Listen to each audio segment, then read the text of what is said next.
Hello दोस्तों, आप सब कैसे हैं? आशा करते हैं आप सब अच्छे होंगे और अपनी पढ़ाई कर रहे होंगे। तो दोस्तों, आज आप सबके लेकर आए हैं केंद्र सरकार और उत्तर प्रदेश सरकार की जितने भी स्वास्थ्य से संबंधित योजनाएं हैं, आपका पार्ट दूसरा है। ठीक। तो स्वच्छता से संबंधित, चिकित्सा से संबंधित, बीमारियों से संबंधित जितनी भी योजनाएं हैं, तो बीपीओ के सिलेबस में साफ साफ लिखा है स्वच्छता से संबंधित योजनाएं। तो इसमें आप सब देख सकते हैं, बहुत सारा इसमें क्वेश्चन है। फिर इसके बाद भी अभी टॉपिक आएगा, है ना। तो आप सब पूरे वीडियो में बने रहें। आप सब देखिए, हैंड्स नोट है, बहुत अच्छा है। और यहाँ से एक क्वेश्चन बनेगा, आप सब देख सकते हैं, बहुत डीपली से बनाया गया है और बहुत अच्छे लेवल का। ठीक।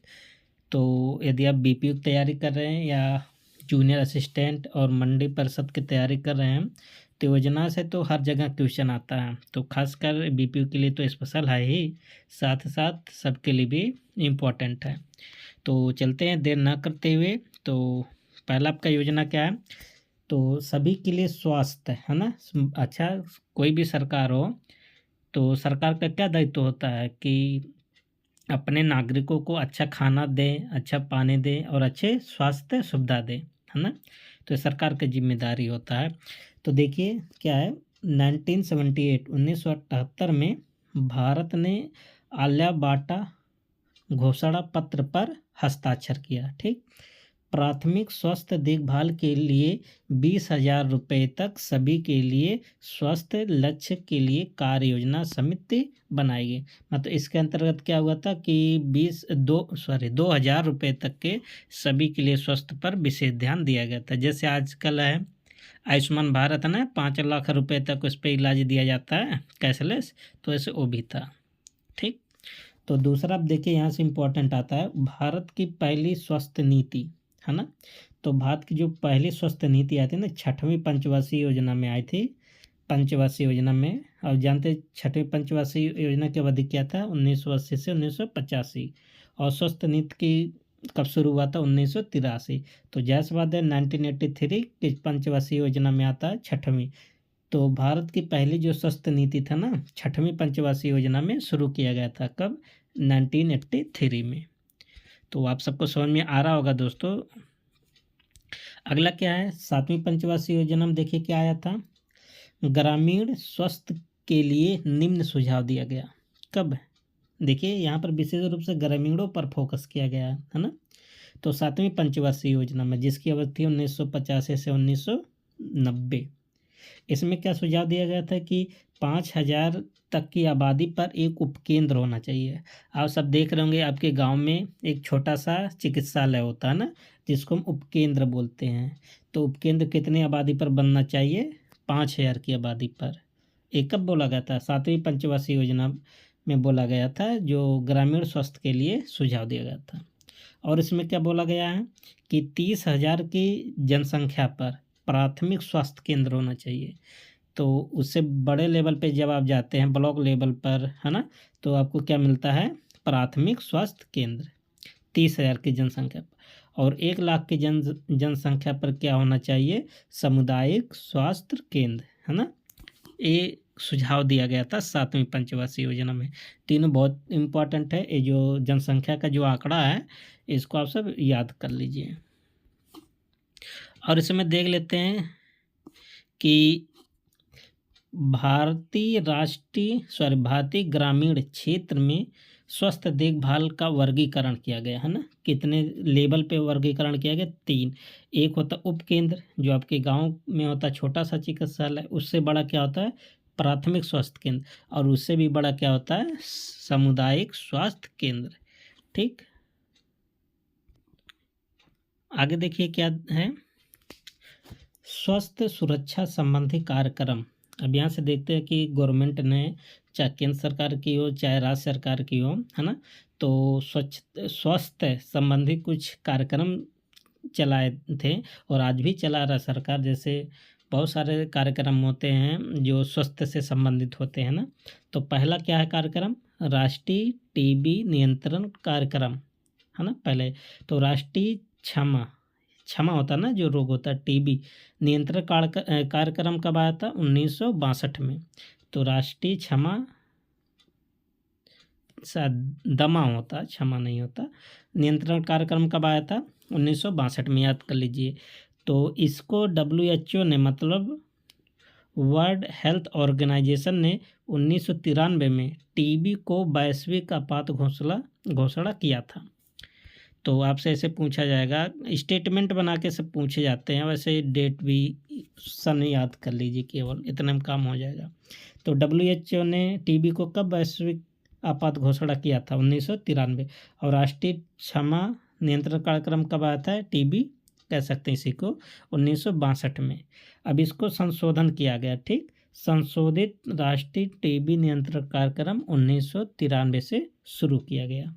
बात समझ में आया? संशोधित रूप से कहेगा तो आप बताएंगे 1993 में। पहली बार कब आया था? 1962 में। अगला क्या है?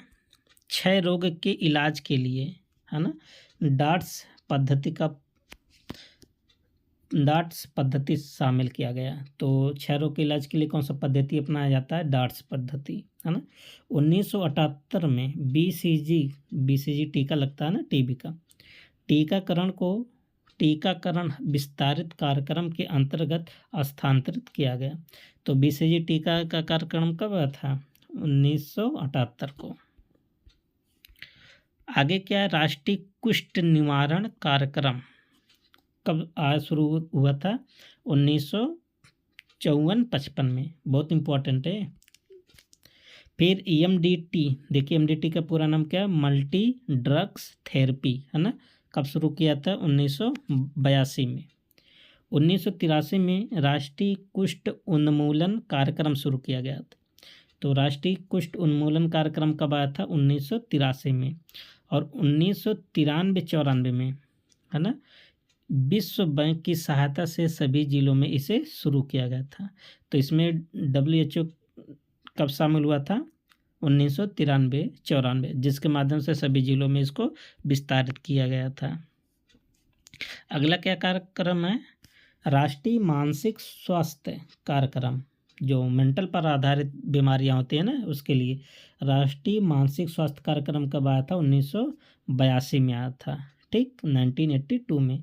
और 1996 में जिला मानसिक स्वास्थ्य कार्यक्रम शुरू किया गया।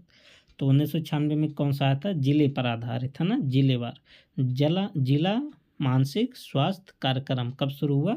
1996 में, ठीक। अगला क्या है? राष्ट्रीय अंधत्व एवं दृष्टिहीन नियंत्रण कार्यक्रम, मतलब जो अंधे होते हैं, जिनको कह सकते हैं नहीं दिखाई देते हैं, आँख से कोई मतलब दिक्कतें होती है ना, तो उनके लिए कब एक प्रोग्राम आया था, कार्यक्रम? 1976 में, जो कि केंद्र प्रायोजित योजना थी। इसमें केंद्र और राज्य का जो व्यय है 60-40, और केंद्र का नॉर्थ में है कितना हिस्सा? 90, और राज्य का कितना होगा? 10। मतलब नॉर्थ ईस्ट के लिए 90-10 का अनुपात होता है, और बाकी मैदानी क्षेत्रों के लिए 60 और 40 का। और राष्ट्रीय अंधत्व दृष्टिहीन नियंत्रण कार्यक्रम कब आया था? 1976 में, केंद्र प्रायोजित योजना है, ठीक। अगला देखिए, फ्लोरोसिस की रोकथाम और नियंत्रण के लिए कार्यक्रम। तो जो फ्लोरोसिस के नियंत्रण रोकथाम के लिए किस पंचवर्षीय योजना में आया था? 11वीं पंचवर्षीय योजना में, ठीक। और कब आया था? 2008-9 में आया था, ठीक। तो आप बताएंगे कि फ्लोरोसिस की रोकथाम के लिए या नियंत्रण के लिए कार्यक्रम 2008-9 में आया था। और ये किस पंचवर्षीय योजना का समय है? 11वीं पंचवर्षीय योजना का। अगला क्या है? राष्ट्रीय तंबाकू नियंत्रण कार्यक्रम। तो भारत सरकार ने तंबाकू नियंत्रण के लिए कानून बनाया है, जिसे बोलते हैं सिगरेट और तंबाकू उत्पाद एक्ट। कब आया था? 2003 में। याद कर लीजिए, सिगरेट और तंबाकू के लिए एक्ट कब आया था? 2003 में। आगे क्या है? राष्ट्रीय तंबाकू कार्यक्रम नियंत्रण कार्यक्रम। राष्ट्रीय तंबाकू यहाँ रहेगा नियंत्रण कार्यक्रम कब आया था? 2007-8 में। जैसे 2007-8 किस पंचवर्षीय योजना का समय है? 11वीं पंचवर्षीय योजना। तो आपसे खाली ऐसे डायरेक्ट पूछेगा, राष्ट्रीय तंबाकू नियंत्रण कार्यक्रम किस पंचवर्षीय में योजना में आया था? तो आप बताएंगे 11वीं। अगर सन पूछ लेता तो बताएंगे 2007-8 में, ठीक। तो आगे क्या है, कौन सा कार्यक्रम? बुजुर्गों की स्वस्थ देखभाल के लिए राष्ट्रीय कार्यक्रम कब शुरू हुआ था? 2010 में। तो 10 भी कौन सा 5 ईयर प्लान है? 11वीं। तो बहुत सारे ऐसे योजना देखते होंगे ना, तो उसको रिलेट करके पंचवर्षीय योजना से पूछ लेता है।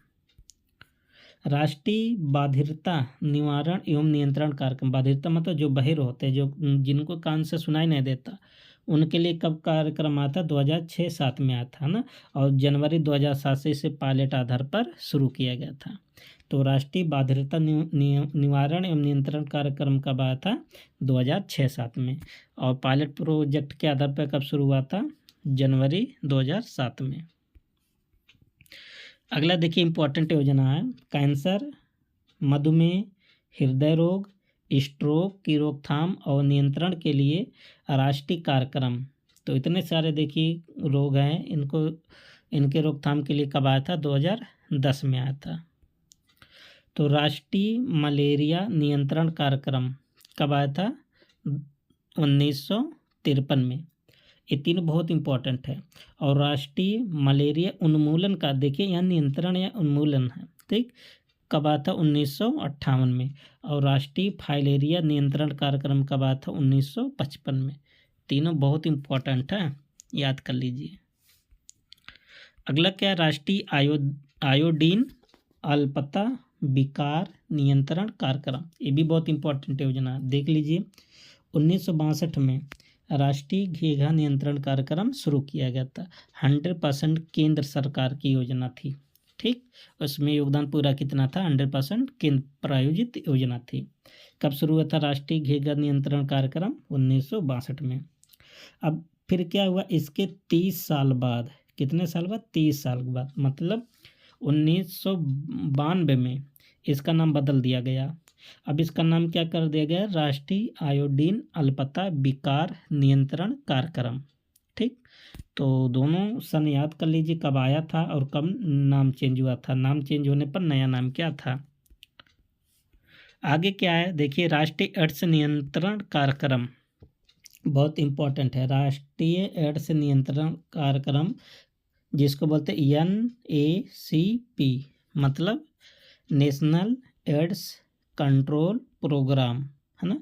तो इसके कई चरण थे, तो आपको खाली पहला चरण याद कर लेना है और लास्ट वाला चरण कौन सा चल रहा है वर्तमान में, ठीक। तो राष्ट्रीय एड्स नियंत्रण कार्यक्रम कब आया था? 1992 में आया था, ठीक। और वर्तमान में कौन सा चरण चल रहा है? 5वां चरण चल रहा है। कब से कब तक? 2021 से 2026 तक, ठीक। पहला चरण 1992 और वर्तमान में चल रहा है 5वां चरण 2021 से 2026 तक। आगे देखिए जो महत्वपूर्ण योजना है, बहुत महत्वपूर्ण योजना, राष्ट्रीय स्वास्थ्य मिशन, है ना। इसके 2 उप मिशन हैं। इसके कितने उप मिशन है? 2। कौन कौन सा? एक है राष्ट्रीय ग्रामीण स्वास्थ्य मिशन, एक है राष्ट्रीय शहरी स्वास्थ्य मिशन। तो एक तो शहरों के लिए लाया गया था, एक तो ग्रामीणों के लिए आया था, गाँव के लिए लाया गया था। अब देख लेते हैं ग्रामीण को क्या बोलते हैं। जो ग्रामीण के लिए राष्ट्रीय ग्रामीण स्वास्थ्य मिशन आया था ना, उसको बोलते हैं NRHM। और जो शहरों के लिए लाया था स्वास्थ्य मिशन, उसको बोलते हैं NUHM। एन मतलब national rural health mission, national urban health mission, ठीक। अब देख लेते हैं राष्ट्रीय ग्रामीण स्वास्थ्य मिशन कब शुरू हुआ था? 12 अप्रैल 2005 को। और राष्ट्रीय शहरी स्वास्थ्य मिशन कब शुरू हुआ था? 1 मई 2013 को शुरू हुआ था। यहाँ तक आप सबको समझ में आ रहा है ना। अब देखिए इसका उद्देश्य क्या था स्वास्थ्य मिशन के। इसका उद्देश्य क्या था? ग्रामीण और शहरी क्षेत्रों में इसका तो प्रभाव था ही, क्योंकि ग्रामीणों के लिए लाया गया था और शहरी क्षेत्रों के लिए, तो दोनों जगह क्या इसका एम था, उद्देश्य था। प्रजनन, मातृ, नवजात, बाल और किशोर स्वास्थ्य से संबंधित था। तो किस पर फोकस करता था? जैसे प्रजनन, है ना, प्रजनन को नियंत्रण किया जाए, नहीं तो जनसंख्या देख रहे हैं कितनी तेज़ी से बढ़ रहा है ना। और मातृ मृत्यु की दर को कमी किया जाए, नवजात बच्चों की जो मृत्यु में उसकी कमी की जाए, बाल को जो बाल बच्चे हैं छोटे, उनके कैसे मतलब उनको मृत्यु में नियंत्रण कैसे किया जाए, इससे संबंधित किशोर हैं, स्वास्थ्य से संबंधित, इनके सब स्वास्थ्य पर विशेष ध्यान दिया गया था, अब दिया जा रहा है अभी भी। और क्या था इसका उद्देश्य? संचारी और गैर संचारी रोगों के लिए स्वास्थ्य प्रणाली को मजबूत करना, इसी का उद्देश्य है। सस्ती, गुणवत्ता, क्या है, न्याय संगत है ना, न्याय संगत स्वस्थ सेवाएं लोगों तक पहुंचाना। देखिए ऐसा नहीं है कि मतलब आप सब देखिए, सरकार तो घोषणा बहुत अच्छा करता है ना, लेकिन उसका काम कुछ और होता है। तो सबको क्या मिलना चाहिए? सस्ता, गुणवत्तापूर्वक और न्याय संगत क्या मिलना चाहिए? स्वास्थ्य सुविधाएं लोगों तक पहुंचाने सरकार का लक्ष्य था, है ना। आजकल देख रहे सस्ता क्या है, दवाई उवाई इतना महंगा है, बहुत महंगा है। आगे देखिए, राष्ट्रीय स्वास्थ्य मिशन के अंतर्गत प्रमुख पहल है ना, इसके अंतर्गत बहुत सारी योजनाएं चलाई जा रही है, बहुत पहल है। तो पहला पहल क्या है? जननी शिशु सुरक्षा कार्यक्रम, जिसको बोलते JSSK, है ना। एक केवल है जननी सुरक्षा कार्यक्रम है ना। तो यहाँ पर मेंशन नहीं है, लेकिन उसको भी बता देते क्योंकि वो भी इसी में पढ़ाएंगे। तो एक क्या है? जननी सुरक्षा कार्यक्रम, और एक क्या है? जननी शिशु सुरक्षा कार्यक्रम। तो इसी के अंतर्गत आपको बता देते हैं ना, आया था आशा, ठीक, आशा आया था, आशा के बारे में भी जिक्र होगा। और क्या आता है? जननी शिशु, ये तो आपको बता दिए। राष्ट्रीय बाल स्वास्थ्य कार्यक्रम, ये भी इसी के राष्ट्रीय स्वास्थ्य मिशन के अंतर्गत आया है, ठीक। निःशुल्क दवा और निःशुल्क सेवा पहल, ये भी है। प्रधानमंत्री राष्ट्रीय डायलिसिस कार्यक्रम, ये तो अभी नया बहुत इम्पोर्टेंट है ना, अभी इसको जल्द ही लॉन्च किए थे मोदी जी ने। मोबाइल चिकित्सा इकाई और टेली परामर्श सेवा, ये भी इसी के अंतर्गत आता है। और जो सबसे इम्पोर्टेंट योजना है ना, कौन सा? आयुष्मान भारत, ये भी राष्ट्रीय स्वास्थ्य मिशन का हिस्सा है ये। और प्रधानमंत्री जन आरोग्य योजना बहुत इम्पोर्टेंट है, आशा को आपको बता ही दिए थे, ठीक। तो देख लेते हैं, इतने सारी योजनाएं पढ़ना है इसके अंतर्गत। तो स्वास्थ्य से संबंधित योजना है, बहुत इम्पोर्टेंट है। तो पहला इसके अंतर्गत योजना का मेंशन करते हैं, योजना को जो लिखा नहीं गया था, जननी सुरक्षा योजना, आपको बताया था ना। एक है जननी शिशु सुरक्षा योजना, एक है केवल जननी सुरक्षा योजना, जिसको बोलते JSY, एक है JSSY। तो जननी सुरक्षा योजना क्या है? यह राष्ट्रीय स्वास्थ्य मिशन के अंतर्गत एक सुरक्षित मातृत्व कार्यक्रम है, मतलब माताओं के लिए लाया गया एक कार्यक्रम है, ठीक। इसका शुरुआत कब हुआ था? 12 अप्रैल 2005 को इसकी शुरुआत हुई थी। इस शुरुआत कब हुई थी? 12 अप्रैल 2005 को, और पूरे भारत में लागू, मतलब सब जगह लागू है। इसका उद्देश्य क्या है? इसका उद्देश्य है कि जो गरीब गर्भवती महिलाएं हैं उनको संस्थागत जो प्रसव है ना को बढ़ाना, मतलब अधिक से क्या हो, सभी महिलाएं संस्थागत प्रसव के लिए मतलब आगे आए, है ना। मातृ एवं नवजात शिशु के मृत्यु दर में कमी लाना, मतलब जो मातृ हैं, मतलब जो माताएं हैं, और नवजात जो शिशु हैं उनकी मृत्यु दर में कमी लाना, इसका उद्देश्य था। सरकारी अस्पताल में प्रसव कराने वाली महिलाओं में धनराशि, आप सब जानते हैं कि सरकार जो है इसके लिए कुछ पैसा देती है ना, कि अगर कोई महिला अस्पतालों में मतलब प्रसव करवाती हैं तो उनको सरकार प्रोत्साहन के रूप में पैसा देता है, तो इसीलिए तो वह आगे जाएंगे, है ना। तो देखिए, क्योंकि एक इंडिया है तो यहाँ सबसे पहले कुछ ना कुछ करना ही पड़ता है। तो अगर किसी संस्था में, सरकारी अस्पताल में कोई मतलब प्रसव होता है ना, तो सरकार पैसा देता है। तो इसको दो पार्ट में पढ़ेंगे, एक तो ग्रामीण के दृष्टि से देखेंगे, एक तो शहरी दृष्टि से देखेंगे, ठीक। तो सरकार ग्रामीण क्षेत्रों में जो माताएं होती हैं, जो प्रसव कराने वाली स्त्रियां हैं, उनको 1400 रुपये देती है सरकार, और 600 रुपये किसको देती? आशा को। आशा कौन है? जो उनकी देख रेख करता है ना, उनको सही समय से इलाज करवाता है। तो आशा के बारे में आगे देखेंगे।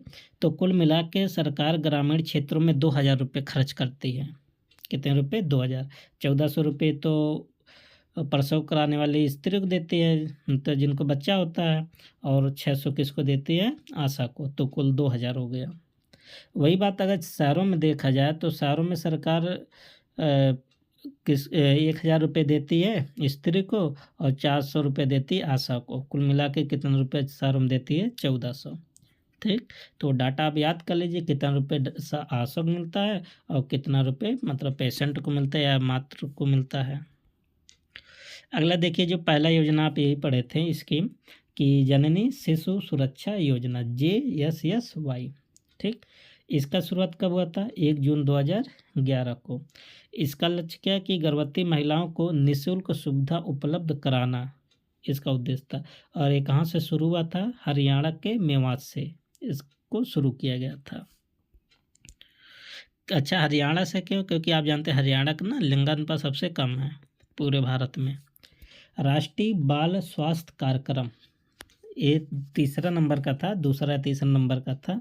अब इसके बारे में देख लेते हैं। राष्ट्रीय बाल स्वास्थ्य कार्यक्रम है ना, फरवरी 2013 में इसे शुरू किया गया था सबसे पहले। कब? फरवरी 2013 में। राष्ट्रीय ग्रामीण स्वास्थ्य मिशन के अंतर्गत शुरू किया गया था। आपको पहले बता दिया गया था कि इसी के अंतर्गत आता है।